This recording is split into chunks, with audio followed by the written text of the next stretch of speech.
Voice over Challenge Pogo FM.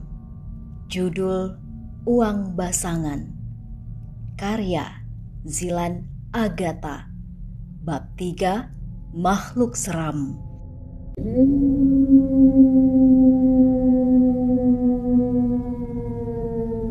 Maksud nenek apa?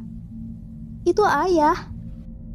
Begitu menoleh ke ayah lagi, aku langsung berteriak kencang dan jatuh tersungkur. Wajah ayah berubah hancur, darah jatuh berceceran, pun kedua tangannya buntung.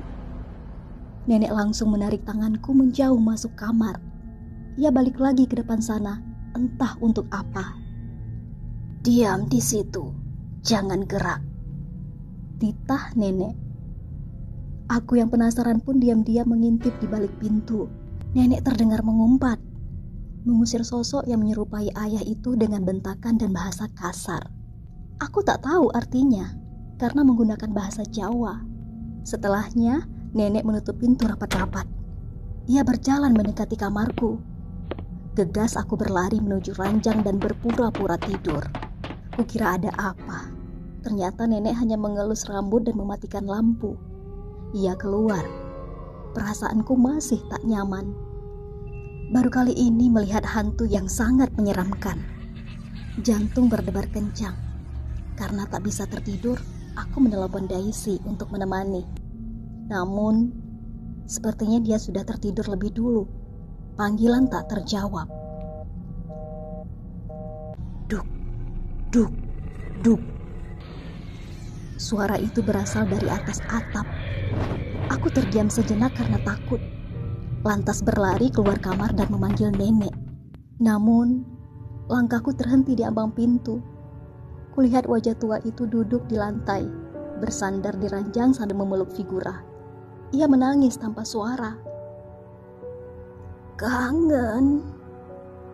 Hanya itu yang terdengar dirinya. Hatiku ikut teriris. Kakek dan nenek sudah bersama cukup lama, lalu mau memisahkan cinta mereka. "Nek, udah mau tengah malam, bobo ya, nanti mahnya kambuh," ucapku sambil mengelus tangan yang mulai keriput itu. "Nggak bisa, Nduk. Hati nenek nyeri. Nenek kangen," katanya. Air mata tak bisa kutahan lagi. Aku ikut menangis bersama nenek. Mengasihi kepergian kakek yang begitu tiba-tiba mengenaskan. Jika kalian bertanya siapa yang paling sial di dunia ini, akulah orang itu.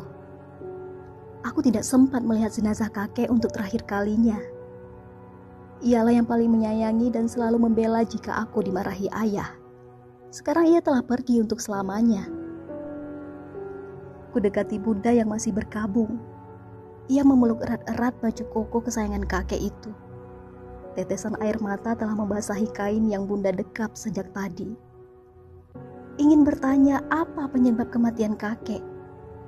Tapi rasanya sekarang bukanlah waktu yang tepat. Akhirnya, aku menghampiri ayah yang melamun di depan teras. Ia menatap deretan kursi yang menggunakan untuk acara tahlilan kemarin. "Ya, Lisa boleh tanya sesuatu?" "Iya, tanya apa, Nak?" Suara ayah begitu halus. Senyuman tipis dengan tatapan yang kosong menandakan kehilangan yang begitu perih baginya. "Kakek meninggal kenapa ya?" Lisa tanya ke nenek dan Bunda, mereka gak mau jawab. Ayah terdiam sesaat. Lalu menyuruhku duduk di pangkuannya. Ya, meskipun saat ini telah menginjak usia ke-22 tahun, ayah tetap memperlakukanku layaknya anak kecil. "Nanti Om Agus datang ke sini, minta cerita sama dia aja. Dia juga tahu kok."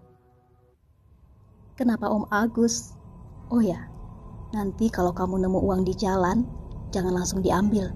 Langkahi 3 kali bolak-balik dulu, baru ambil terus masukkan ke kotak amal," kata ayah yang membuatku keheranan. "Emangnya kenapa ya?" Ayah tak menjawab. Ia hanya menunjuk warung makan baru yang letaknya persis di depan rumah kami. Aku saja baru menyadari ada warung baru di seberang sana. Karena tak mendapatkan jawaban memuaskan, aku beranjak masuk kamar dan sesekali menengok nenek. Ia masih bersedih rupanya. Malam tiba. Aku sengaja tidur lebih awal. Ayah dan nenek masih sibuk membersihkan barang-barang sisa tahlilan. Perutku terasa nyeri dan badan agak hangat. Nenek pun menyuruh agar istirahat lebih cepat. Namun, ketika hendak membuang sampah di luar, tiba-tiba aku dengar bunyi gubrakan di atap. Sontak berteriak memanggil ayah dan ia pun datang. Aku menunjuk pohon pisang di samping rumah. Tadi sepertinya melihat ada bayangan sekelebat berwarna hijau pekat. Di sana ya? Serem banget, kataku. Ayah memintaku menunggu di sini dan dia pergi memeriksa. Namun, lagi-lagi aku penasaran dan ikut diam-diam. Astagfirullah, Allahu Akbar, teriak ayah begitu makhluk jelek itu muncul di hadapan kami. Buto ijo. Sosok menyeramkan yang tinggi besar dengan mata merah dan gigi taringnya. Kakinya saja seukuran batang pohon pisang. Ia berdiri dan menggeram seakan menakuti kami berdua. Mendadak datanglah Mbak Vika, tetangga sebelah kiri rumah yang sedang hamil. Ia memegang tanganku kuat-kuat sambil menangis. Aku yang keheranan terus bertanya ada apa. Namun, ia tak merespon, malah semakin histeris sambil memukul perutnya. Mbak, sadar Mbak, kasihan bayinya, ucapku sambil menahan tangan Mbak Vika. Sakit, katanya. Ayah, gimana ini? Aku ikut panik dan rasanya ingin menangis juga.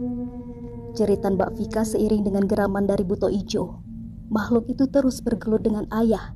Ia kepanasan karena ayah membaca ayat suci. Mbak Vika terbaring lemas di pangkuanku. Mungkin bunda dan nenek mendengar bising di luar kemudian menghampiri kami. Mbak, sadar Mbak? Tanyaku. Tangannya lemas menyentuh pipi kananku. Lalu tak diduga ia mencakar hingga berdarah. Aku langsung mendorong tubuhnya dan berdiri menahan sakit. Mbak Vika kenapa sih? Udah, kamu masuk kamar aja. Kan tadi nenek udah bilang, tidur cepet, malah keluyuran. Tapi Mbak Vi, Lisa. Begitu tatapan nenek tajam ke arahku, rasanya tak mungkin melawan lagi.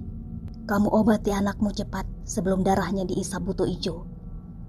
Bunda mangut-mangut dan menarik tanganku masuk kamar. Tak tega rasanya meninggalkan ayah sendirian melawan makhluk itu. Selesai mengobati luka, ia menelepon Pak Mulyadi untuk meminta bantuan. Sayang sekali, Pak Mulyadi sedang dalam perjalanan dan belum bisa pulang. Bunda menghela napas dan memintaku ikut membaca doa agar ayah menang melawan makhluk tersebut. Ayah, Bunda.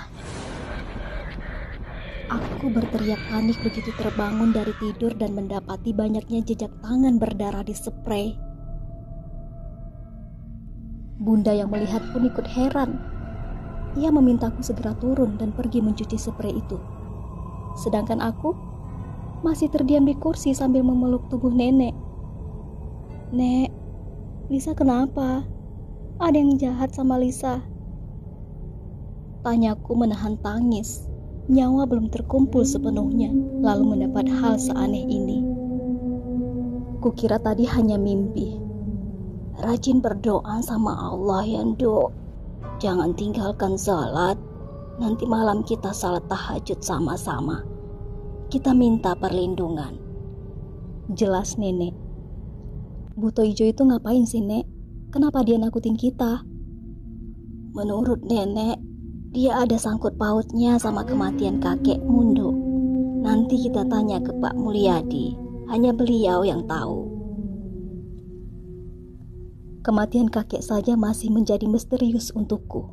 Bagaimana bisa paham? Mendadak keluargaku menyembunyikan sesuatu.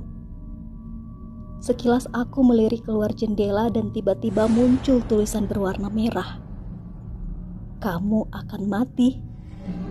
Siapa? Aku